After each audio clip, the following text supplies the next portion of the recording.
All right, everybody. Welcome to episode 6 of the Curtis Candy GOOSHTASTIC podcast. Thank you all for joining in. Thank you all for listening. For those of you who are here in the live stream, thanks for hanging out here with us.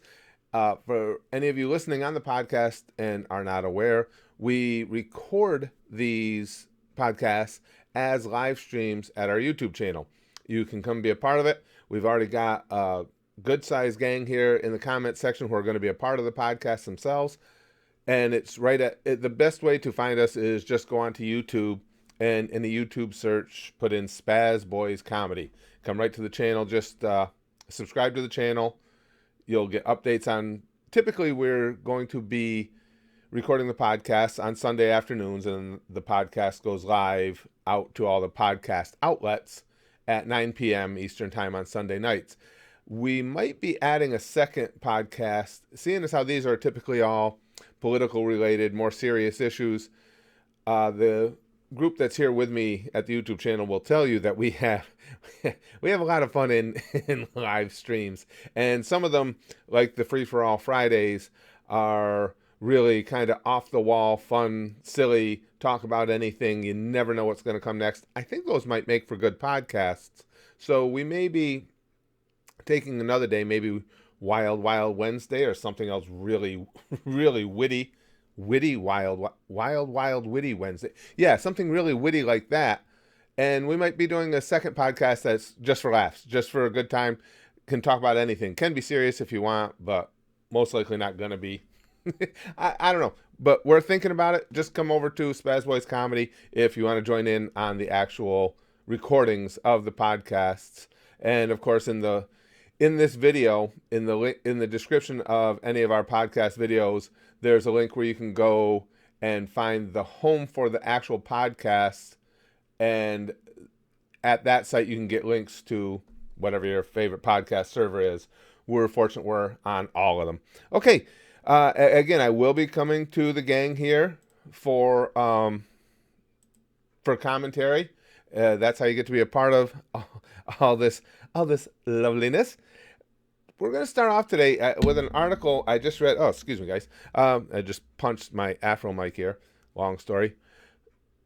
We're going to start off with a story I just read. Came out that a independent, supposedly politically neutral party, I'll pull the article up, came out and determined that the plans proposed by Bernie Sanders would cost approximately $60 trillion over the next 10 years because, that seems reasonable enough.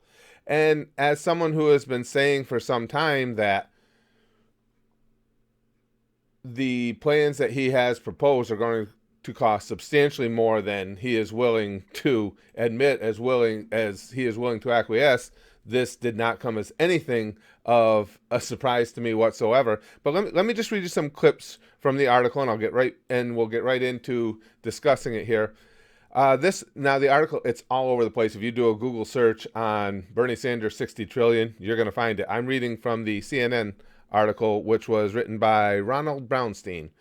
And, of course, I'm not going to read it word for word, but basically what he's saying is, while the new spending programs Bernie Sanders has proposed in his presidential campaign would at least double federal spending over the next decade, he has provided little detail about how he would implement or finance such a massive increase. That's another concern. So basically, they're thinking our federal governmental spending would at least double under Sanders' plans. And let me read here who this was. Maya McGinnis, president of the Bipartisan Committee for a Responsible Federal Budget, a nonprofit group that advocates reducing federal deficits, also says Sanders' agenda would at least double federal spending. We just covered that. But she says we're literally talking about increases in government spending that would double the size of government as a share of gross domestic product. It goes into talk about this plan would potentially bring his 10-year total for new spending to around $60 trillion or more is what these people in this particular think tank came up with. Now, right off the top of my head, guys, and correct me if I'm wrong, I don't see a means for funding 60 trillion extra dollars over the next 10 years without absolutely devastating the economy and destroying the way of life for the middle class in America. Is that incorrect? Benjamin says, are they assuming that we will maintain the absurdly high military budget? Who says it's absurdly high? You, Benjamin? I mean, you're entitled to that opinion. It's interesting to me, the people that say that. How do you know it's absurdly high? Do you have inside information that tells you exactly what we need to spend to stay ahead of the very aggressive military buildups that are going on in China, Russia, and Iran? Because if we don't stay ahead of them, anyone that thinks that this country is safe in any way, shape, or form, if they even believe themselves to have a significant advantage over us militarily, I believe is crazy. Firewall Dragon is a commenter here, and he says, as one of our gang, regular gang right here at the channel, Bernie's free college plan alone would cost anywhere between $47 billion and $1 trillion a year. Yeah, it's, again, you don't have to be a math genius to see that all the things he's talking about, and I can go back to the article, it gives a comprehensive list of all the quote-unquote free stuff he wants to arrange for society. Just common sense would tell you that the price tag is astronomical. And to say that, as far as I'm concerned, you've gone well into a realm where you're not coming out with a better system than private insurance. And what I'd like to know too, and I'll have to see if I can find it out, this company that came up with the $60 trillion figure, did they factor in two of my favorite gripes about his plans, or about specifically his Medicare for All plan, that he never factors in, or at least I've read through them, I can't find where he factors it in, the concept that so many more people will be going to the doctors, obviously, so that's a major additional cost, and that majority of medical professionals in the administrative field say that if you pay doctors and hospitals at the current Medicare rate, then they'll be out of business. They'll go bankrupt. So you have to factor in an increase in what Medicare for All would be paying per service. So I don't know if they factor that in or not, but I wish someone would. Let's go to the comments here. Benjamin says, USA has 36% of the world's military spending. China is 14%. Cool numbers. What does that mean? Okay. We are the ultimate military might on the planet as it stands right now. We also have a lot of allies who, for just by the design of things and the way things have unfolded, that rely on us for military protection. What I'm saying is, are you willing to cut military spending at the potential? Because most of that spending now, we're not talking about number of troops or anything. We're talking about technology for the most part. Are you willing, especially with the Russians saying at least that they've come up with these supersonic missiles and such? So do you want to cut the spending so that maybe we can't come up with countermeasures to such things? Personally, no, I don't want to. Yes, R.W. Bimby says, any state can hike state tax and try free healthcare. Good point, because it's been tried. I know California just dropped it. What was that, 2 years ago? They were trying to put the Medicare for All system in place in California, and when they got the report saying exactly what it would cost, it was dropped. And then when they asked the Democratic politicians, they asked them to explain why it was just left out. Why was it left behind? They said, oh, it's not money. It was other things. And didn't Bernie's home state, didn't Vermont give it a try as well? I do know that the states have tried it. It doesn't exist in any state. It's been tried in at least 2, I believe 3. And the cost was so exponential that it could not be implemented. I don't understand why anyone would think that putting it in nationally is going to be more cost effective. And beyond that, it still comes down to the same, for me, now this is personally my beliefs, it still comes down to the exact same thing, that I am not a believer that there's any way, shape, or form where it's better for me to go out, earn my money at my job, and then give as much money as I can to the government so they can take care of redistributing it where I need it. I vastly much prefer, I'll hold on to my money. Government should be there to regulate the companies within the system. That I believe there needs to be we're going to talk about that, a hell of a lot more regulation on the pharmaceutical companies. I believe the tax breaks now, because I believe in trickle-down economics to a degree, but I believe the tax breaks now that have been given to corporations are out of control.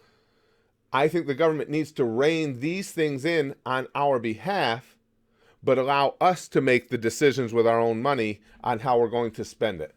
There's just no, Social Security is a perfect example of government not being able to handle anything of any magnitude when it comes to us giving them our money to have them then turn around and redistribute it, because Social Security should be flush with funds right now. You have the boomer generation paid into it throughout their lives.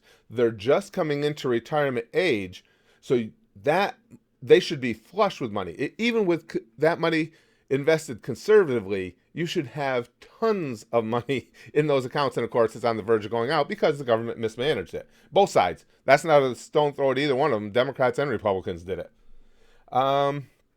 Firewall Dragon says, my thoughts are, if you didn't earn it, you don't deserve it. I agree to an extent. I am all for a system, and we already have that in place. I'm all for a system, and I don't think there's anybody here that'll disagree with me. I don't mind my tax dollars going to help out people who are disabled, who are even down on their luck. I mean, somebody that's been working all their lives, who's been trying to get ahead, doing the right things, and their company goes under, they're unemployed for whatever reason. I don't have a problem with taxes going to that. I think that's what we can do, the least we can do as a society. I have issue with tax dollars going for those who just simply don't want to put in any effort. I don't see why they should be rewarded. I don't see why the rest of us should take care of the people that don't want to do for themselves. So, I mean, I don't want to take it to those extremes, but I believe everybody should be encouraged to get out there and contribute. And if they don't want to, they shouldn't have the things that the people that do want to get out there and work have as options to them. Excuse me.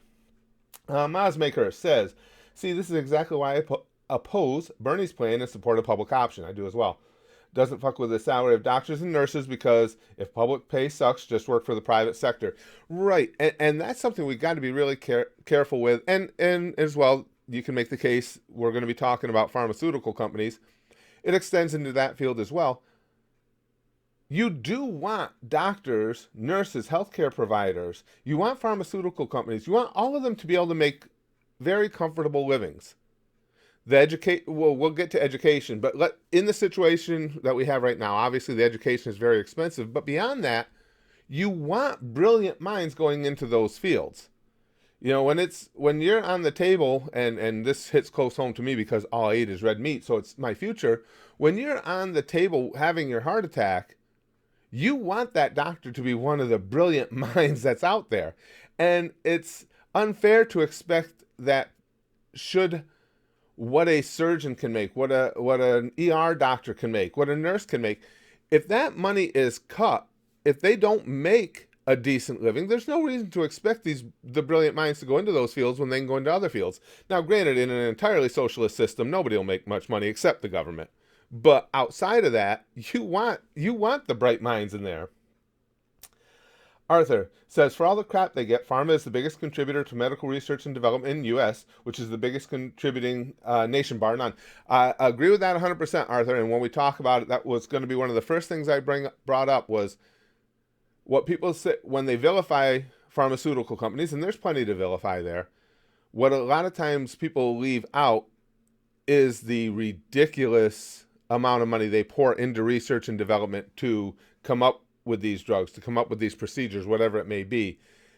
My problem is, and they've done this so many times that they've kind of outed themselves, when they have, say, a specific drug or a pill that's out there for something and it's charged at this rate, and it's been charged at XYZ rate for months. But then you find out that that particular medicine has another use, another thing that it's useful for, and it's purely this other use is something that is purely optional. Say it's in the beauty line or something like that, and then all of a sudden that price goes up 10, 100, 1,000 times.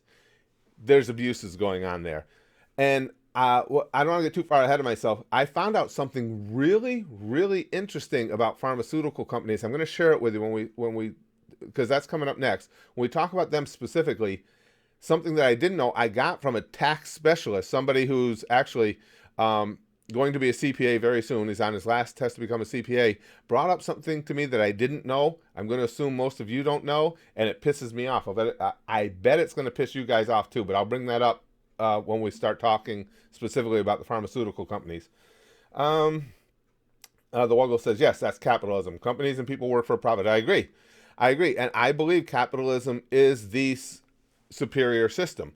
I also believe capitalism can be and is corrupted not only by criminals, but by politicians, although those are synonyms in way too many instances. But that what we need to do is get the corruption out of the capitalism, not burn down capitalism in and of itself. Firewall Dragon says, I do agree that there should be assistance for people who actually need it. I just don't like the people who sit on the couch collecting a paycheck. And I think the vast majority of people would agree with you, Dragon. I don't think much of anybody has any problem with helping out those who honestly need help. I don't know anybody that would. But I know a lot of people, and I'm one of them, that is not about providing extra benefits to those who just don't want to contribute, don't want to do anything. But the government should protect us from predatory practice, Big Dude says. I agree. It seems like most of us are in agreement for the most part here. That's exactly my point. You don't need to destroy the system that's in place. You need to clean it up. And government doesn't need to become involved in every element of our life. They don't need to take our money and redistribute it. Just look out for us. Get out there in the free market, and you got to start telling these companies, no matter what line this company may be in, it doesn't matter what you have contributed to campaigns, you're still going to play by rules we set down that do the best by the people of the United States. And that's what doesn't go on right now. Chrome says, well, it usually comes down to dealing with cronyism. Capitalism works when the government is overly involved, it turns to cronyism. Oh, that's true. Yeah, absolutely. And that's what it is. Again, I think as a nation, sometimes we tend to look past the obvious. Again, no reason to burn down what I think is actually a really decent system and start over. Just clean it up. Make it work the way it's supposed to work. And Lixbox says, God forbid college students not take out ridiculous loans on useless degrees. Let's just take the money from people who are actually smart and earn their money fairly. Well, and that's another thing too with the whole, pay free college thing. And now you're talking about putting in a tax because, again, with all these programs, you're going to be taxed. Not only is it unfair to those who already paid off their college loans and got their degrees, what about the people, and there's plenty of them, that aren't going to go to college? There's still going to be blue-collar jobs out there. There's still going to be people that are digging ditches. There's going to be people like me that had a really nice, comfortable career that I enjoyed driving a truck. Didn't need a college degree. There's going to be lots of people going to trade schools. It's not fair for their tax rate to be inflated so other people can go to college. And again, it's always an overreaction. If there's a problem with the college loan system, and there is, well, we don't look at fixing the problem. We look at, well, let's burn that down. Let's get rid of that. Let's just make it free. It's not working. So, and this is basically what Bernie Sanders has brought into the conversation as a socialist. And I know somebody's out there going, he's a democratic socialist. Yeah, that, you know what the difference is? The word democratic. That's it. But this is what he's brought to the table. This is what he's introducing in the conversation. Well, just get rid of everything. Government will take care of you. Let's see. I'm just looking at the comments here. Let's see. Not even Nordic countries, Maz says, have Medicare for all. You have to apply for medical aid, and they will only give it to you if you are too poor to pay for it yourself. And that is coming from a gentleman in a Nordic country. I always forget, Maz, which country you're in. Let me know. I'll watch for it. But this is the beauty of doing these live streams and having input on the people from the channel here is you get the international flavor. Almost anything we talk about, there's somebody in that region of the world that can contribute firsthand information, as is the case with Maz here with the Nordic countries. Finland, thank you. I thought it was Finland, but I'd rather ask than say it wrong than put you in the wrong country. So again, these countries that get pointed out by Sanders and his crew all the time, once I talk to people here that live in those nations, what they're illustrating isn't necessarily true. Arthur says, only flaw in free market capitalism is monopolies. Yep.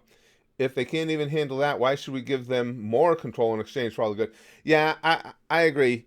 And again, that I know it's a difficult line to toe for government of where to step in and where they're being too intrusive as far as dealing with the companies that all of us as citizens receive our goods and services from.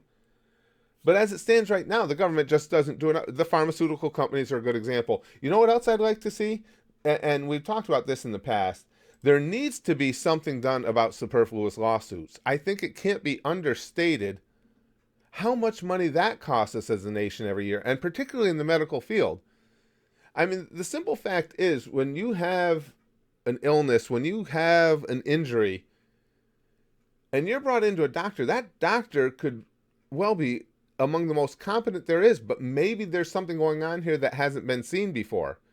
And when this team of medical professionals does the best they can to help you or your loved one out, and things don't work out how everyone would have hoped, immediately it seems so many times people want to sue. And that's a superfluous lawsuit as far as I'm concerned. You are not guaranteed a positive result every time you go into the hospital, go to see the doctor. What you should be able to assume is that excuse me, I'm sorry, you'll have competent people there doing the best they can. And if that was the case, and again, obviously, if there's incompetence that, egregious incompetence that leads to pain and suffering for you or someone in your family, you're entitled. That's why you should be able to sue. But unfortunately, as far as what I can see, a great deal of the time that's not the case. It's people looking for a quick payday, and of course lawyers looking for a quick payday. Excuse me, gotta get a little water here. HB Galore says, most campuses here are already at max capacity, and professors are stretched thin, caring less and less about the individual student. By here, where are you, HB Galore? I would just like to know, just so I can pass it along to everybody. When you say here, where do you mean? Gigamax says, mom is a doc. $60,000 a year for insurance is great. $60,000 a year? Jesus. I knew it was high. I didn't know that was the number. That's crazy. And that's what pushes those numbers up are superfluous lawsuits. There needs to be something done about that. Chrome says, well, the U.S. is known really well for suing over everything. So true. Sue for eating spicy food. You're warned it's spicy. Sue for stubbing your toe on Argos or IKEA furniture. I completely agree. I regret heavily, H.B. Gore says, going to school, but just being out of high school. And I'm in the U.S. and I went to a pretty well-renowned school. It's that's the thing, too. You start talking free college for all. College isn't for everybody. And that's not a bad thing. There's nothing wrong whatsoever. Trust me, I did it. I took some college courses. It was just at a community college. Didn't get a degree. I had enough. I've told you guys this before. I didn't get a degree, but I had enough hours and I was able to get a job. Oh, I'm sorry. I studied journalism. I was able to get a job at a newspaper, the Roswell Daily Record in Roswell, New Mexico. It took me about 2 weeks to figure out that I hated writing for the newspaper. I just, one of those foibles of youth. You go into it thinking, hey, I'm going to be the next Woodward and Bernstein or something like that, and you realize, no, you spend all your time listening to farmers argue at planning and zoning commission meetings and stuff, and it just wasn't for me. So, like I say, I made the conscious choice to go blue collar early on in my life, and I really enjoyed it. Really enjoyed it. Let's see. Lixbox says, we've thrown these kids into a situation they don't have control of and haven't properly taught them what they should be doing, so they make dumb decisions that they have no idea to get out of. That's true. I don't want to go too far into that, Lix, because as many of you know, we talked about this before. I'm a big proponent of, in high school, dropping certain courses that are not necessary for your life going forward, and in replacing them with things that get you prepared for real life. Classes that teach you about college loans, what to look for when you're determining your own future. I apologize, guys. I don't know what's going on downstairs. For those of you who might be new to the channel or the podcast, my wife keeps bringing dogs home like every other day, and despite the fact that I'm upstairs and away from everything, it sounds like that sometimes. And X Spiegel says, hold on, let me get back to it. X Spiegel says, college isn't for everybody, exactly, but teens going to college because of pressures from society and family should not end up in debt for their whole life. No, and the thing of it is, X Spiegel, what I was getting to is college is not unlike any other buying decision. You have to make a smart choice in what you're paying for. Look at your degree. Look at what you want your education in. Look at what you want your degree, where you're going with your degree, and figure out what you think you can make in that line of work. All those statistics are out there. They're easy enough to find. And then figure out what you're going to be paying for that college degree that gets you there. Again, if you're going to be a liberal arts major, if you're going to study gender studies, and you want to go to a name school, a high-end school, because that's more prestigious, then you asked to be put in a poor financial situation. It's no different than buying a car, buying your home, or going out and buying, maybe you can't decide which gaming system you want to have in your home, or if you want to have a gaming PC. Research it, figure out what has the most to offer for the best price, and go from there. But we don't teach kids that, unfortunately, and we should be. Arthur says Trump is pushing through price transparency. It's so funny you say that, Arthur. As we're talking about the pharmaceutical companies, I have the article already queued up talking exactly about that. It's interesting you brought that up. He is, and we'll be talking about it because I have the article queued up already. Firewall Dragon says 40% of first-time college students fail to graduate from four-year programs. That would be a lot of wasted money. Again, complete and total agreement. This concept of free college, and we know they're not free, but free college, and let me go back to the article. There was a spot in the article where the writers, so a rather long article. Let me see if I can find it for you. They talk about costing out the plan. Okay, they're talking about his single kit. Among the most expensive elements of the Sanders plan are his single-payer health care plan. We know that one's outrageous. The Green New Deal proposal to end the nation's reliance on fossil fuels. They figure that's $16.3 trillion over the next decade. Sanders says on his website that it'll spend $2.5 trillion over the next decade to build 10 million more units of affordable housing. He's got lots of money. Endorsed proposals to spend $1 trillion on improving infrastructure. He's proposed to eliminate tuition and fees at all public colleges and universities and pay off all $1.6 trillion in student debt. Sanders put the 10-year cost of tuition-free public college at $480 billion, though other estimates are somewhat higher. Gee, what a surprise. Sanders has proposed an array of increases in federal spending on K-12, including a guaranteed $60,000 minimum salary for all teachers that would likely cost slightly more than $1 trillion over a decade. And he doesn't, and this is what's been said all along, he doesn't adequately, even remotely, begin to outline where all that money is coming from. And then the people who defend him say, these things are important. We'll worry about where the money comes from later. No, that's not how things work. Everything needs to be paid for. It's insanity. What he's proposing is absolute insanity, but People see that idea. They like that idea. Oh, I don't have to pay for college. And then they get all the misconceptions that we've already talked about in here. The misconceptions about how they do things in Scandinavian countries and how they do things over here or over there. And they'll, comparing apples to oranges. When you're talking about nations that might have a total population of 5 or 6 million as opposed to our 350 million. It's not going to work. The fortunate thing is, if Bernie Sanders was elected the nominee and became president, most of what he's after he would never get through, because even the Democrats would have to be willing to be the adults in the room and say, "No, I can't do it. Money's just not there. The math isn't there." So he's not going to get a lot of that stuff through. It's just frightening to think of what he might be able to get through. Fireball Dragon says, and I'm sure this is designed to do a little bit of tweaking. He says, gender studies, you got a 50-50 shot. How hard could that be to study? Let's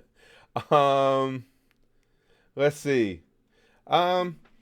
Kekistani says he has outlines for how to pay for every single program he's suggested. Saying that he doesn't even have an outline isn't hyperbole. It's a lot. No, and you just said he has outlines that, as it said in this article, make no sense. They don't add up. You can tell yourself that all day. You can try and make yourself believe that the ridiculous things that Sanders has outlined as far as where he's going to get the money to pay for all of this make any sense whatsoever, that the math works. It doesn't. And it's not even close. And to say anything else is a lie. I'll capitalize it for you like you did. It's L-I-E in capitals. It doesn't. He doesn't tell you how he's going to, because he can't. If they were on, now this is an independent organization that put this together, says it's going to cost $60 trillion over 10 years. Where do you think your tax rate's going to be to pay for that? Let's go to the people who do this for a living, who budget these things out for a living, do the best they can, and don't have a political preference. As this company who put out this study says, what do you think that does to the tax rate? You tell me. If I'm lying, where does that $60 trillion in extra spending over the next 10 years come from? Please let me know. I'd love to see. I'd love to know. Chrome says, Curtis, tut, tut, tut. Are you forgetting government last resort? The choice Bernie always has in his back pocket to get that money to pay $60K a year in trillions, hyperinflation. Let's see. People shouldn't have to go bankrupt for just trying to live through an injury or illness. Brendan, at what talking points are among the most annoying things you'll ever hear? Who said that people should go bankrupt for trying to live through an injury or illness? Who said that people shouldn't have access to affordable health care? What we're talking about is single-payer health care, burning down a system right now that has anywhere from 100 to 150 million people in private insurance who are perfectly happy with what they have, with no reason to disrupt that element of the healthcare industry, other than that they need these people to help pay for everybody else's. We're talking about burning it down and starting over with a system that's going to end up being worse. Nobody said that there aren't things that need to be done to allow people access to healthcare, and there are plenty of ways to accomplish that right within the system we're in now, starting with just what we've been talking about, which is bringing down the cost of pharmaceuticals and bringing down the cost of medical expense across the board. Excuse me. Let me see. I'm trying to catch up here. Bernie thinks the 1% had infinite money, apparently. Yeah, it's funny, though, too, when particularly early on in the conversations among the Democrats who were running for president, when we really had, you could see that there was I'm gonna give more free stuff than you can. There was that competition for a while. They backed off that a little, but it was funny how there were at least 6 or 7 different items that were all going to be paid for with a tax on the 1%ers, depending on who you talk to. Let's see. Mazmaker says the future of energy is nuclear power and cleaner fossil fuel reactors. I agree with that. How they apparently already have fossil fuel generators that are cleaner than green energy. Yeah, I agree with that, Maz. I'm a big supporter. You guys know that I'm a big supporter of nuclear. Uh, Here we go. Kekistani. $42 trillion of it comes from replacing our current broken healthcare system. You think that just explains? Did you honestly write that and think that explains something? Real numbers, not Bernie's talking points. Where are you getting 42 trillion from? In quotes, replacing our current broken healthcare system. Where is that money? There's not even anywhere near that put into the healthcare system right now. Private insurances, that bill is not even close to that. Medicare for all will cost some 10 trillion less than the current system. 60 minus 42 equals 18. Okay, well, that's idiocy. I mean, that's not even worth discussing. Let's come up with real numbers. 42 trillion of it comes from replacing our current broken healthcare system. 13 trillion of it's going to come right out of my ass when I pull it out of here. It's the same thing. That doesn't mean anything. It's words. You need actual numbers, figures. Where does that 42 trillion? Please. You're not even close. Yeah, and Leifer makes a good point too. The military budget is 750 billion. Bernie's plan is 60 trillion. The numbers aren't even comparable. And you're talking about, you can't obviously, even in any given situation, you can't eliminate the military budget. The most you could do, and I'm not even a supporter of this, is trim a portion of it. So you're talking a few $billions. Yeah, exactly. Let me see. And Jasper Casper says, "Hey Thanos, for those of you who are listening on the podcast, yes, I do look like, my face looks like a Caucasian Thanos."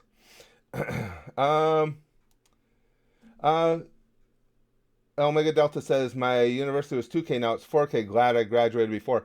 Well, and that's, again, a lot of the cost of college rising was, a lot of it was well-intentioned by the government. I'll give them that, because their thought process was, okay, if we make these loans easily accessible for everyone, it gives everybody a chance to go to college.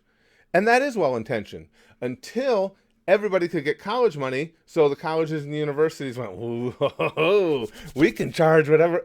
The reins are off now, or the shackles have been released.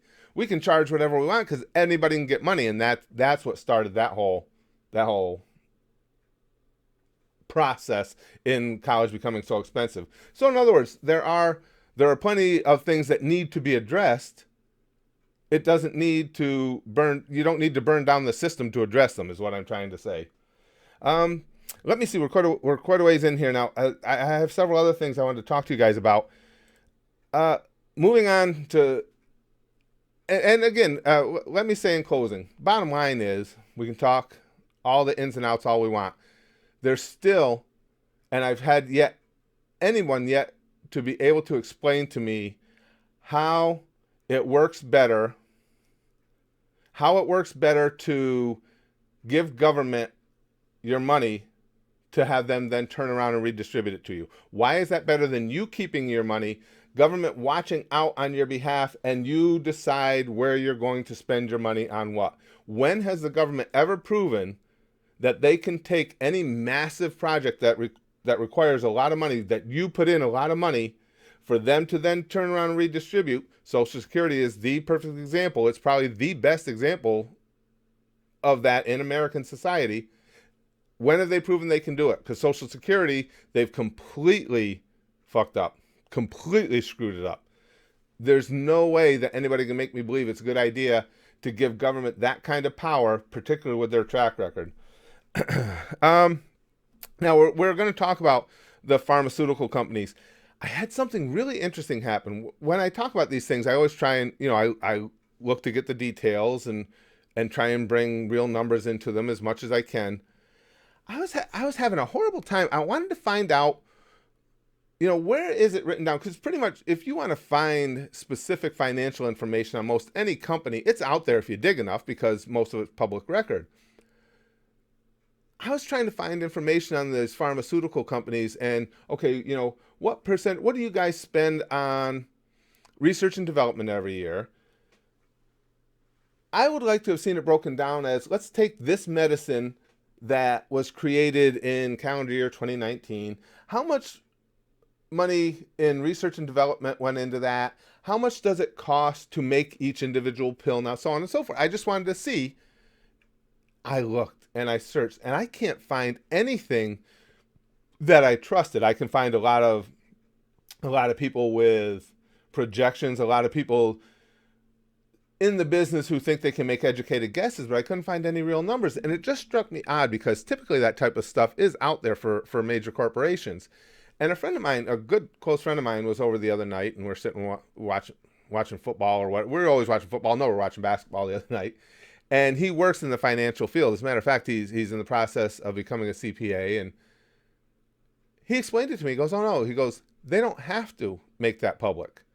They have to give that information to the government at some level, but there is," and I couldn't find it again, unfortunately. He told me specifically, maybe some of you know what it's really, I mean, it would be something to have this information off the top of your head because it's really out there. But there is a specific designation that companies that are in the medical field, and the pharmaceutical companies are included in that, don't have to publicly break down their expenditures the way that other corporations do. I am rather disturbed by that. I'm really disturbed by that. Why is that? Why can't we see exactly what goes into their research and development? You guys know me, I am not a conspiracy theorist in any way, but that smacks of the amount of power that the pharmaceutical companies and their ilk have with our politicians. Because why shouldn't we be able to see that? You know, whether it's Amazon or Google, there's a lot of information about how they go about spending their money. But there's very little when you look into the pharmaceutical companies about exactly how they go about spending theirs. And he explained this to me, and he was going to look it up for me in a future podcast when I can find that again, because it's a very specific, detailed situation that they are given this right to not have to make that stuff public. And I don't like that. People underestimate, Arthur says, how much transparency will fix. Let's go to that article. He is correct. He said people underestimate how much transparency will fix. He is correct that Trump has a plan. I didn't know about this until just recently. Let me find it. This article is from CNBC.com. I will only use articles that I feel like come from reasonably reliable sources. It is from November 15th of last year. The headline is Trump releases rule for forcing hospitals and insurers to disclose negotiated rates or face fines. Like that. I did not know he had done that. I'm a big supporter of that. Apparently, it says the rule presented Friday, expected to be enacted in 2021, will go further by requiring hospitals to also post the prices paid by various insurance plans. I think that's a major, major step, and Arthur probably has even more knowledge about this than do I. It seems he's very interested in it. Major step in getting some of that transparency. Just what I was talking about, because these companies are able to hide behind that law that allows them to not be as transparent with the public as other corporations. If you guys do a search on it, again, it's just, excuse me, I'm sorry. CNBC, Trump releases rule forcing hospitals and insurers to disclose. If you put in CNBC, disclose negotiated rates, it'll come right up with those search terms. I think that's a great step forward. I don't know why, and I didn't see it in here. I don't know why it's taking till 2021 to institute the plan. It sounds like a really good idea to me, but that's our government too. Now, somebody explain that one to me. Why 2021? This article was written in November 2019. Why not next week? Do you know what I'm saying? Am I wrong? Is this complicated to do? We do that with other laws, with other guidelines. It's like somebody sees it's a good idea and it gets put into place. Hell, somebody sees it's a bad idea and it still gets put into place. Like bail reform in New York. It's a stupid idea, but it gets put into place quicker than that. Joe Chronic says, whatever you think of Obama, his 8 years led to Trump. I'm not sure what you mean, my friend, by that. again, as much as I lean right, I'm not an Obama hater. I think I didn't agree. I've said it many times with Obama on a lot of policy, but I think Obama was a really, really decent guy. And I just think that I see things differently than did he. But yeah, I'm not an Obama hater by any stretch of the imagination. Bino Vierex says common sense is rare for people these days, but hey, makes YouTube fun. Well put. uh, Robert Holmes says Bernie's plan raises government spending only because the government is the single payer. It's less coming out of the individual's pocket, however. No, it's not always less coming out of the individual's pocket, though. All right. Well, do you want to talk generalities? And again, now you're talking about, with all those plans, 60 trillion over 10 years you're going to have to account for. You're not going to account for it, but let's talk about me specifically. Okay, if they take away my private health insurance, right now I pay, if I go to the doctor, my copay is capped at $20. If I go to the emergency room, my copay is capped at $75. Our prescriptions are capped at $25 per.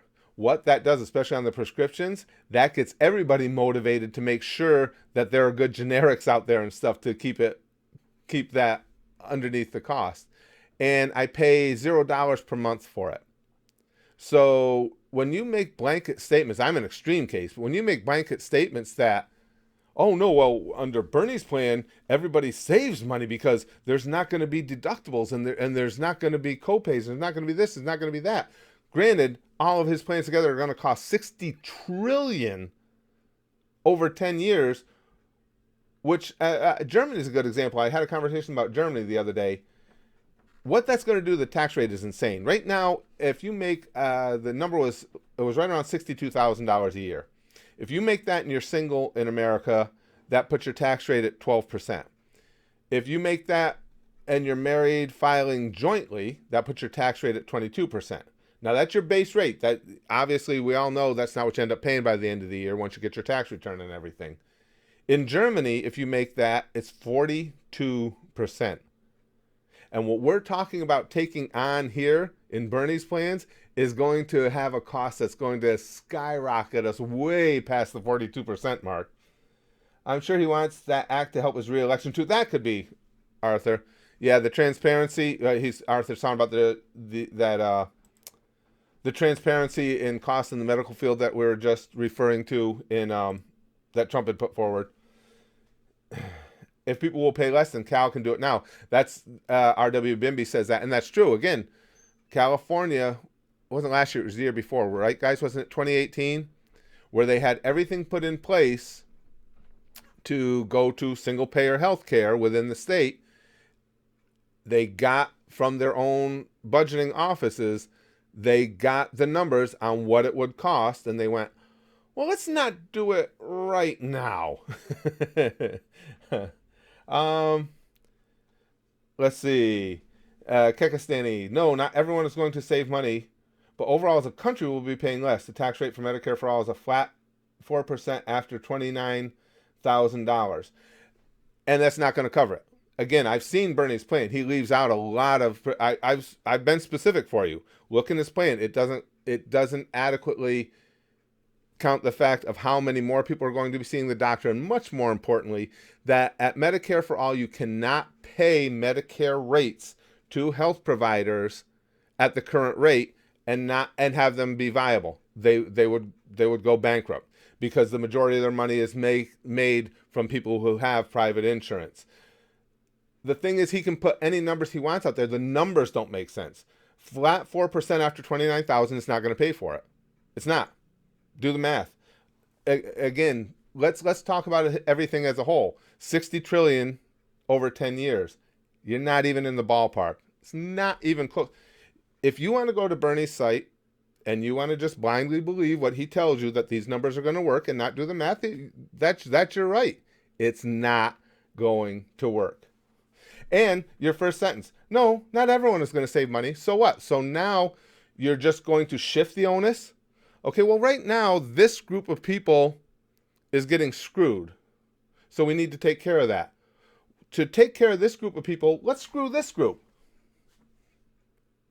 So that's basically what you're saying. Right when you said that, not everyone's going to save money. So basically, you just want to shift who's paying more or who's getting screwed in the system.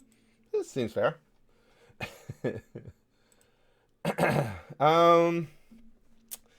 Let's see. An important argument to make against Sanders is to clarify how the founding fathers established human rights, Milka later says. Remember, healthcare is not a human right. Well, I've always said that too. Now, and again, I believe everybody should have access to affordable healthcare. I'm with that 100%.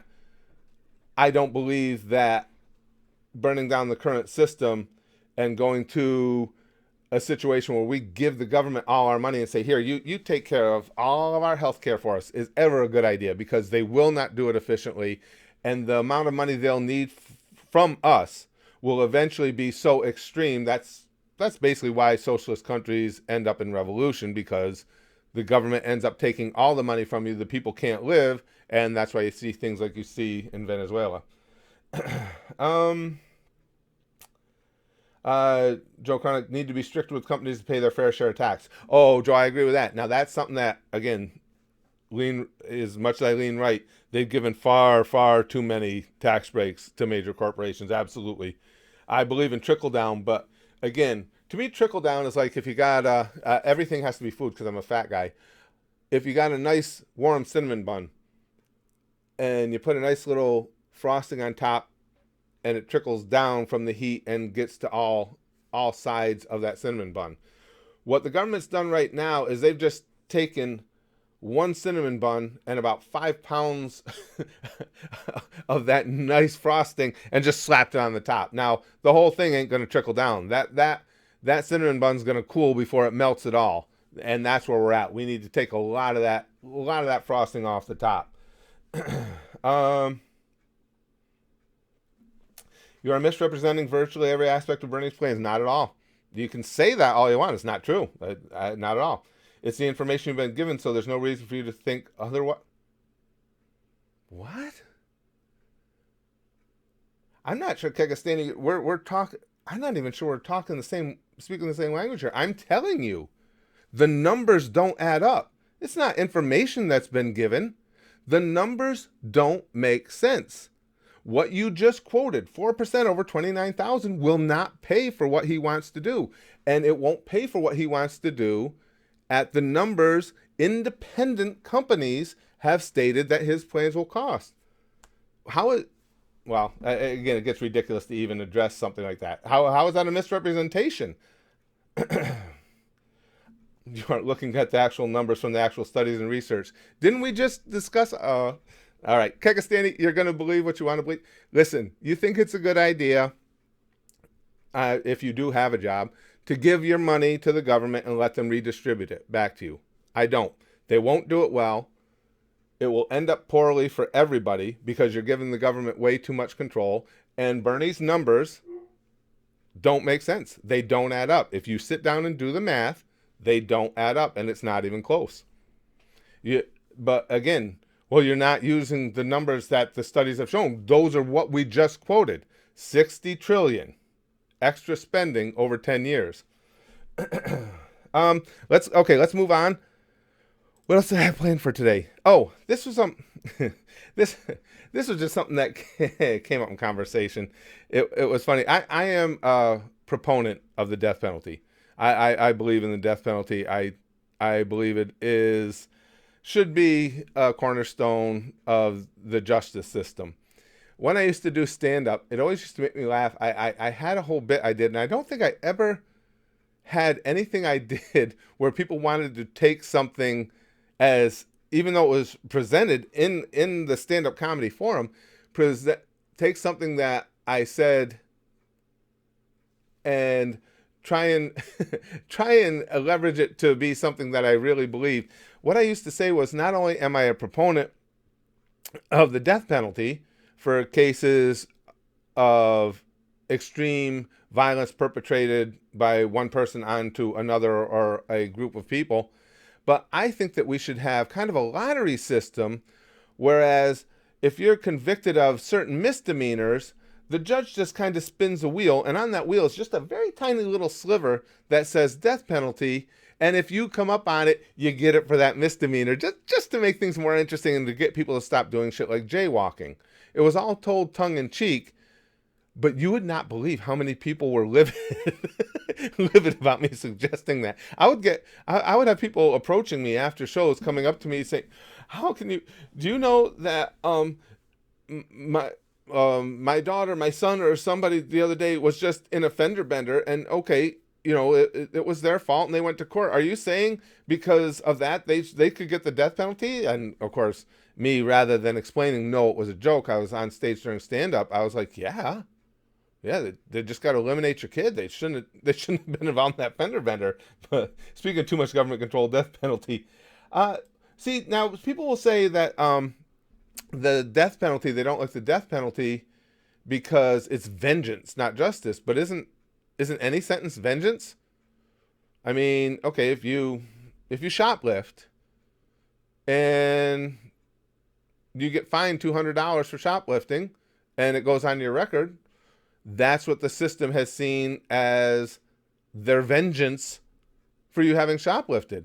I think if you've taken action, well, either you've taken action against others, violent action, you've killed other people, you've destroyed the lives of other people willingly and wantonly, I don't think we need you around anymore. I don't look at it as being something to try and dissuade others from following in your footsteps. I don't think that society is at an obligation to try and rehabilitate you. I think as a society, we have every right to be rid of you.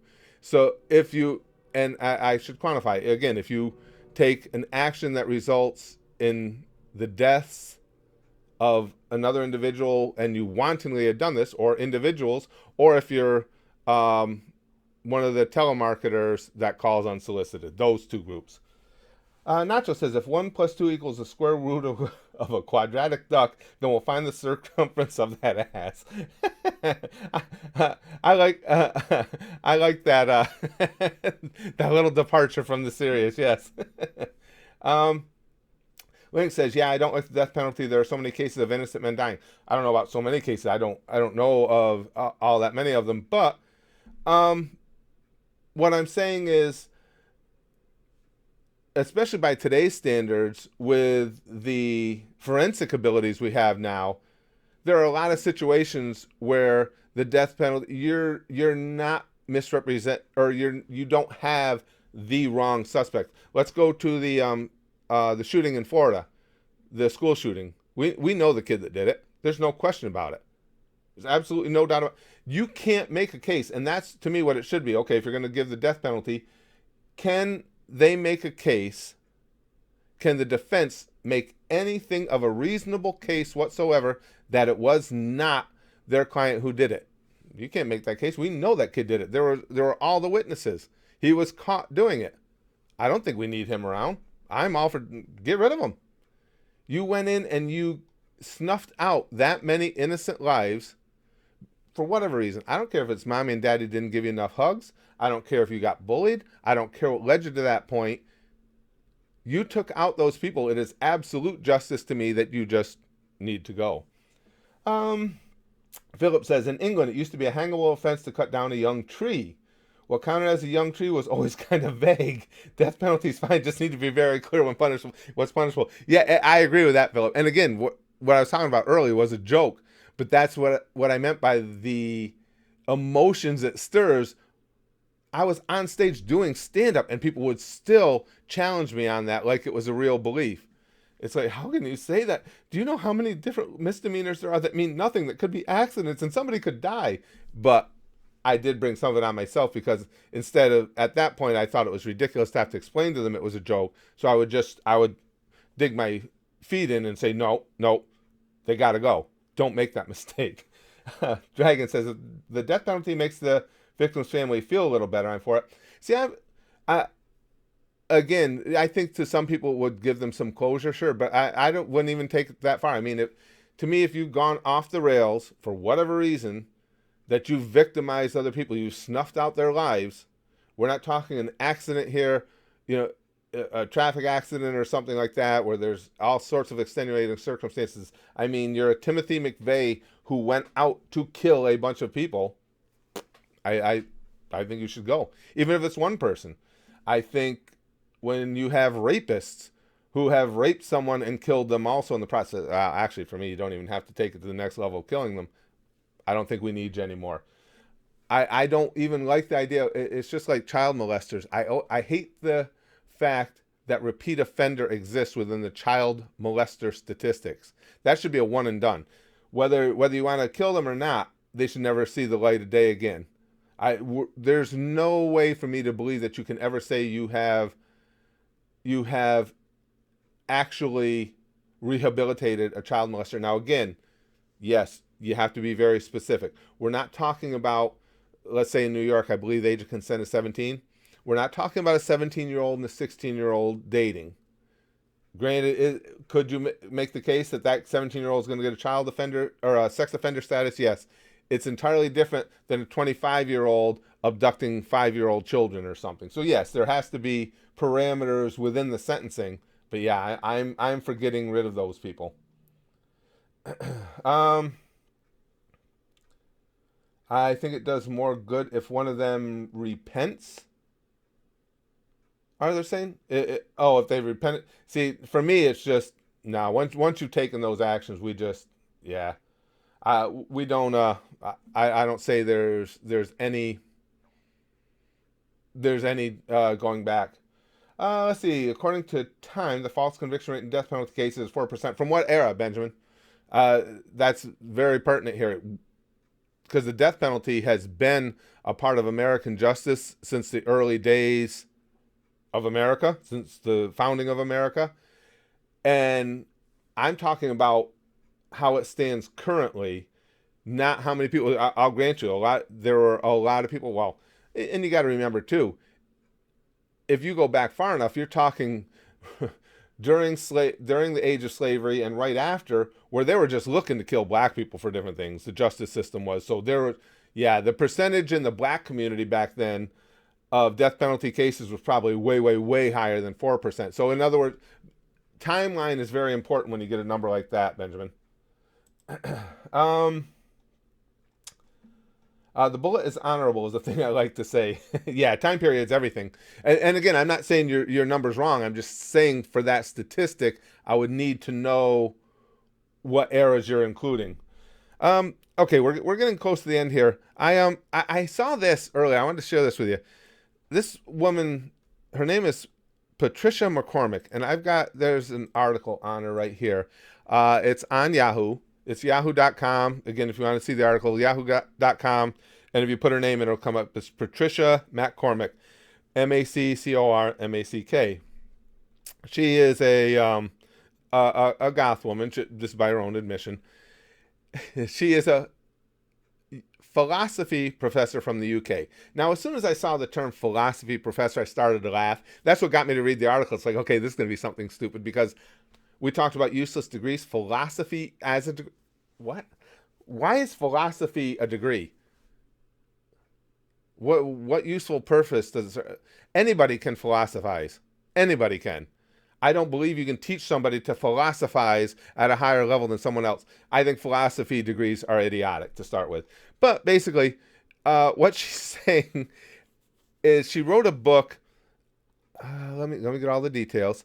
The worst thing you can do is have a child. Basically, what she's saying is mankind has ruined the climate enough now that she thinks people should just stop having children and let the species die out. Now, mankind as a whole being kind of douchey, I'm with you there.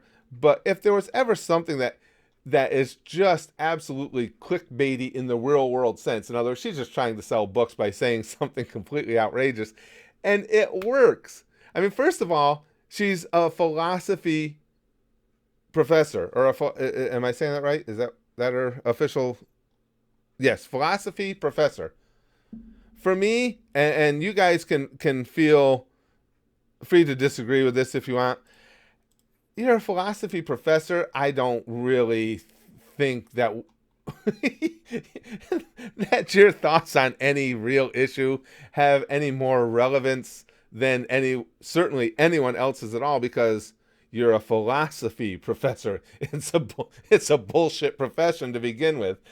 But yes, she's getting a lot of attention now. She's going to sell a lot of books, and it's just funny how our media falls right into that same trap all the time. It's like, what can I come up with that would be really edgelord like? And in that article, you'll see there's a lot of people, of course, took her to task on Twitter about the whole thing, and she she responded all by saying, well, yes, well, people tend to respond to these things violently because they don't like facing the fact that really there is no more usefulness for humans as a society. And the thing of it is, the whole thing, it doesn't make any sense anyways, because we are humans. We are the dominant species on the planet, and when the planet gets tired enough of us, the planet will get rid of us. So the whole concept is just ridiculousness to try and get some attention, but it just made me laugh, and I want to bring it up to you guys, because does anybody know, and I mean this sincerely, can anybody tell me what a philosophy professor brings to the table, or why you would want a degree in philosophy? I don't understand. Good point. Arthur says anyone that claims to be a philosopher is not, actually. Nacho says, to be fair, I agree that humans should stop breeding altogether. That being said, I can hear that stupid. Yeah. And I'm with you too, Nacho. And the Nacho Dragon, this is, I agree that a strong case could be made that humans are douchebags. But in this particular instance, there's nothing that ever make me believe this isn't just pure clickbait. Go out and buy my book because I'm really edgy, and if you don't buy my book, I'm a philosophy professor. It's not like I have other ways of making some money. Let's see.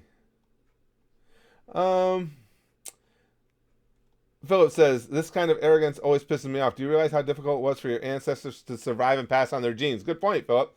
I believe we have a responsibility to carry on the tradition. You know what? You make a good point. When you think about where humankind came from, it was a long shot for us to have existed that long. Philip makes a really good point. So in that respect, yeah, maybe we do owe it to the rest of mankind to continue this as long as we can, just because we beat the odds just by being here. Kyrgyzstani says, don't get me wrong, Earth will be great if every human died, but we lose too many important things in the process. Well, you guys got to remember my belief system. Earth will be Earth. Against the grand scheme of the cosmos, we're all insignificant and we mean nothing anyway. We are all we know, so we see ourselves and everything that we know to be our reality as the begin all and end all, which is perfectly understandable, but we're nothing. We're just specks.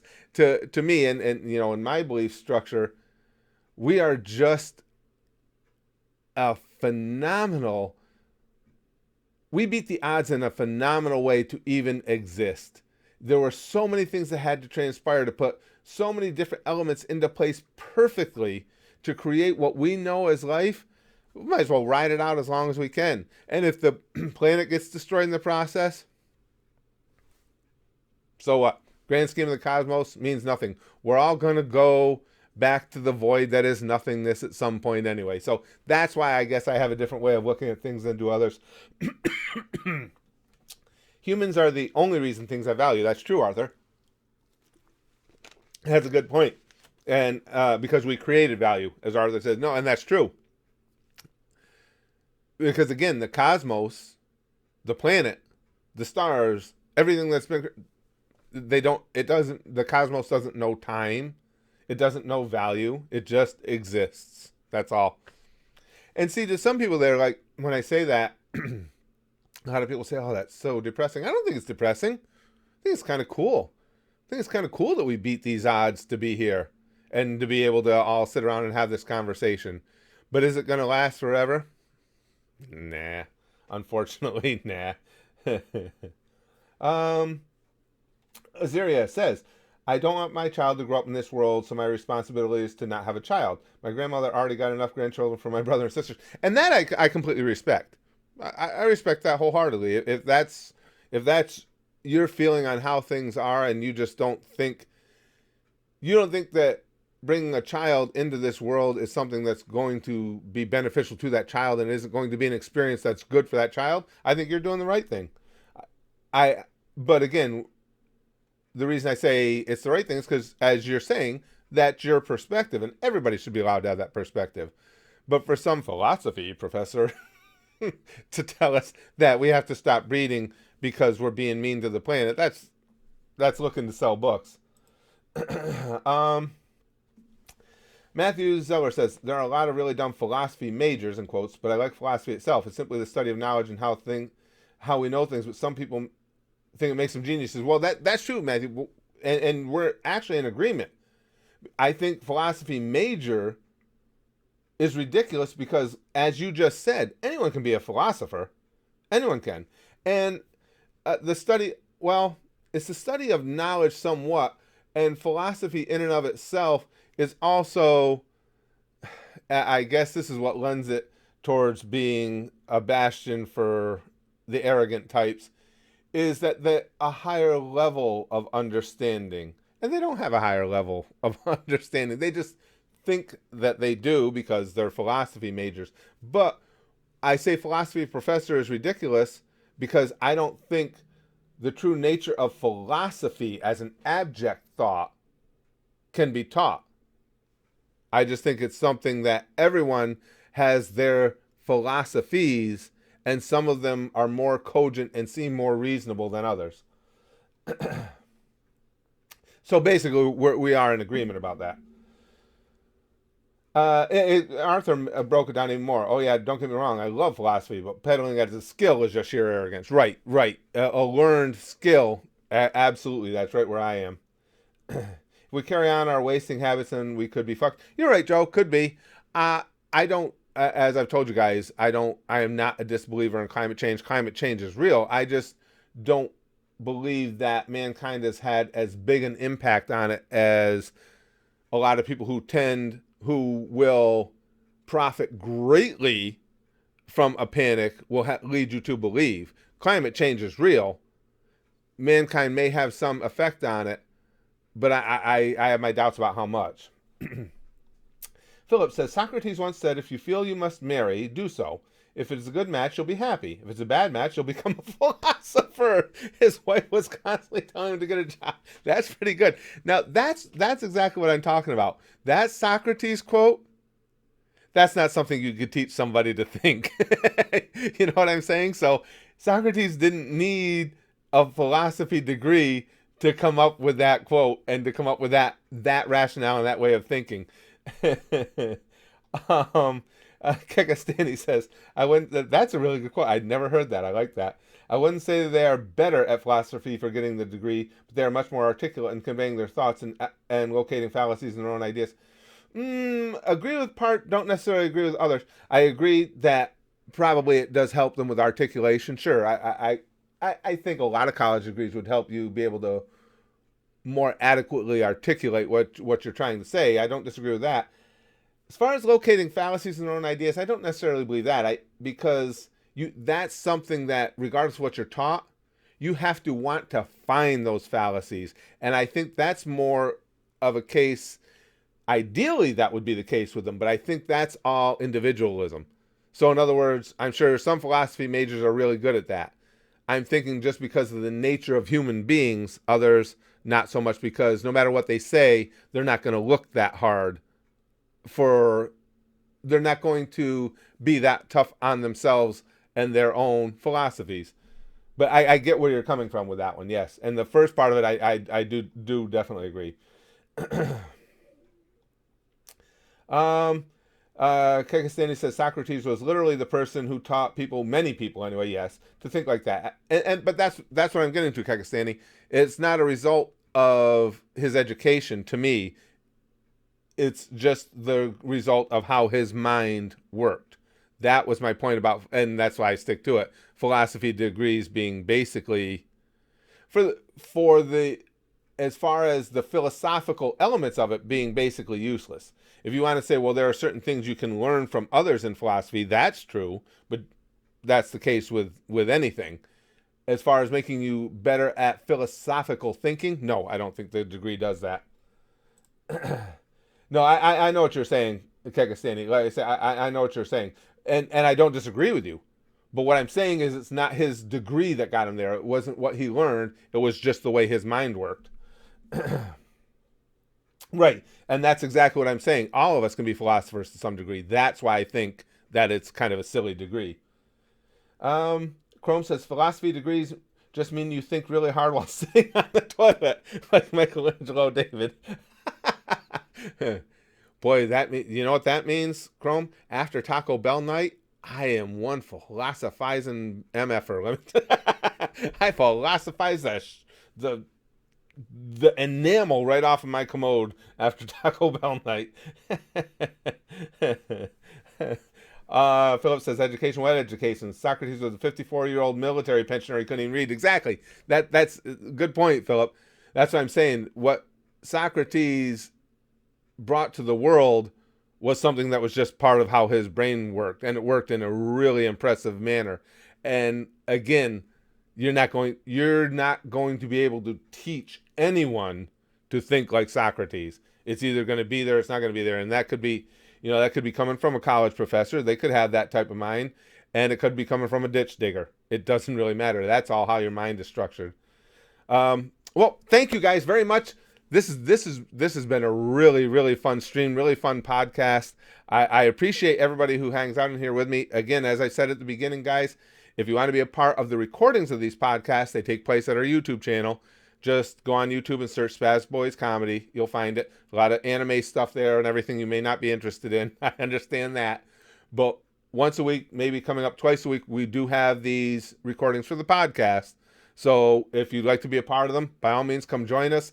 The more the merrier. I have a really good time with this. Thank you for everybody for your thoughts. Thank you for your contributions to this episode. I really enjoy this a lot.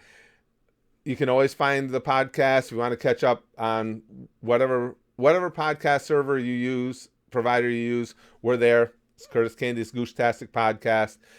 We have our link to Buzzsprout right in the description of this video. And if you go to our link at Buzzsprout, from there you can get linked to any of the major providers.